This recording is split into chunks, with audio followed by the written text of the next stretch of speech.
Thank you, Nimat and the Darfur Women Action Group board and volunteers for bringing us all together. During Luis Moreno-Ocampo's keynote address yesterday, I was struck by the international community's fickle commitment to genocide prevention and its default setting towards finding excuses not to pursue justice. Perpetrator states understand this well. They know the cunning plays to evade justice by making illusory promises to clean up their act to an international community that is too eager to believe them and unwilling to do the hard work of justice and accountability.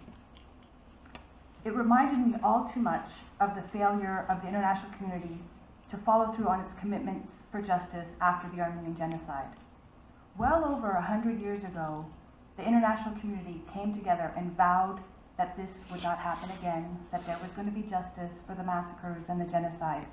They even signed a treaty, the Treaty of Sèvres, and it called for the perpetrators to be tried by an international tribunal. It called for reparations. It called for the return of properties. And it even called for the creation of a new state for the minority that had been persecuted, the Armenians. And President Wilson was in charge of drawing that border. And he created a commission. He had the State Department officials go on the ground to determine where the border should be drawn. He issued his arbitral award. But then the rebel forces in Turkey fought back. And they were successful. The blowback. And they reclaimed territory. And you saw the international community's resolve crumble, just as we saw it in Darfur. And it was because the European powers determined that they had expended too much resources and too much blood, and they were ready to make a deal. They fell over themselves to appease Turkey for their own national interests.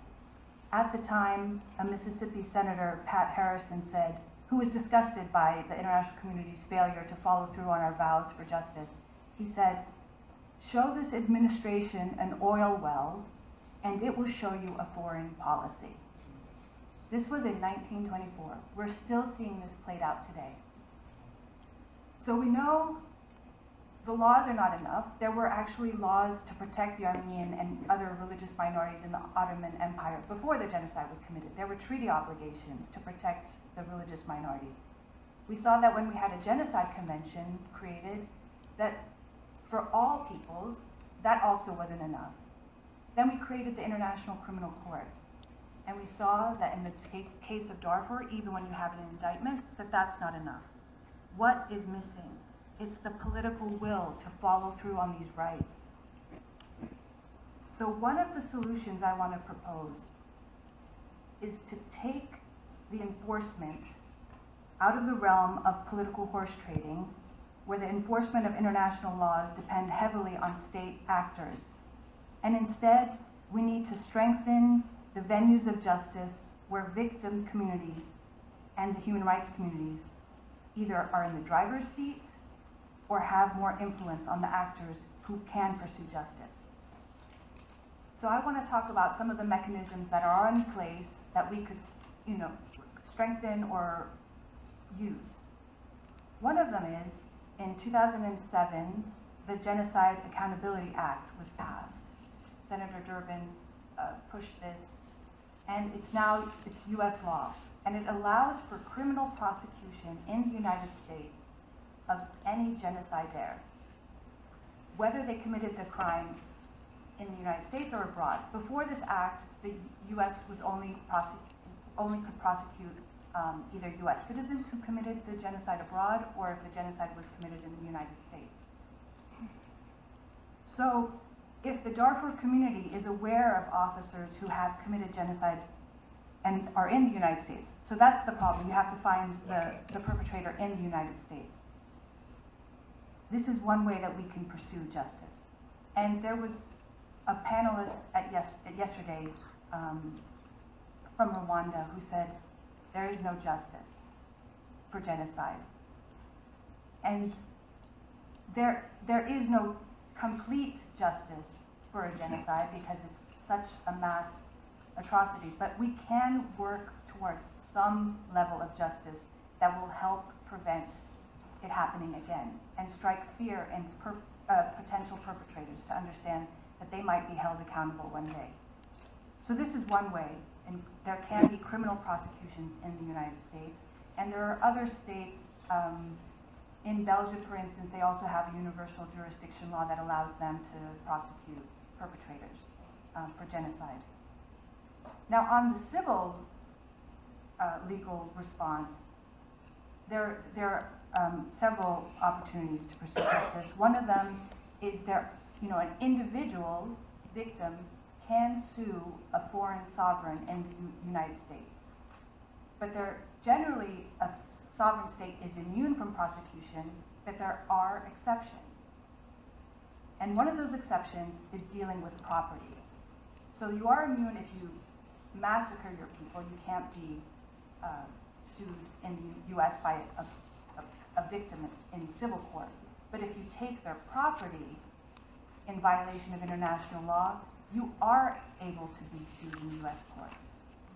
And there are cases where they found, in the situation of the Holocaust, where Hungary was found not to be immune for the properties that they took during the Holocaust because it was in violation of international law, in particular because it was genocidal.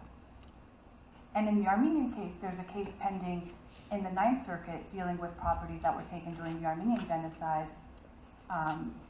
arguing that it was a violation of international law. It doesn't have to be genocide, but some courts are interpreting that it needs to be genocide. But the statute itself says it just has to be in violation of international law. And property is very interesting to look at as well, because a lot of times the motivation for committing a genocide is related to property. A state wants to acquire that property because there might be resources there, or they're trying to, in the Armenian case, take over a very rich minority who had control over many mechanisms of the economy. Another venue is the Torture Victims Protection Act. So this is a statute that allows an individual to sue someone who either tortured them or was responsible for extrajudicial killing. And again, this person has to be generally, found in the United States. But there have been situations where a lot of victim communities have been able to sue their tormentors who have found refuge in the United States. Then the final one I want to address is the Alien Tort Claims Act. This allows someone to sue even if they're not a US citizen, and it gives jurisdiction to a US court to hear cases related to certain very egregious human rights violations. That would include genocide, crimes against humanity.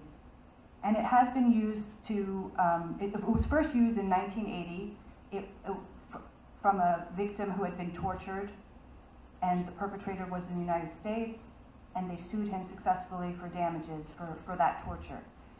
And human rights activists have been pursuing this lately against corporations, but the Supreme Court has come out with several unhelpful decisions that have been closing the door to justice using this avenue. They've been creating more hurdles, requiring more of a nexus between the violation and the United States. And some courts have said corporations can't be sued under this statute at all.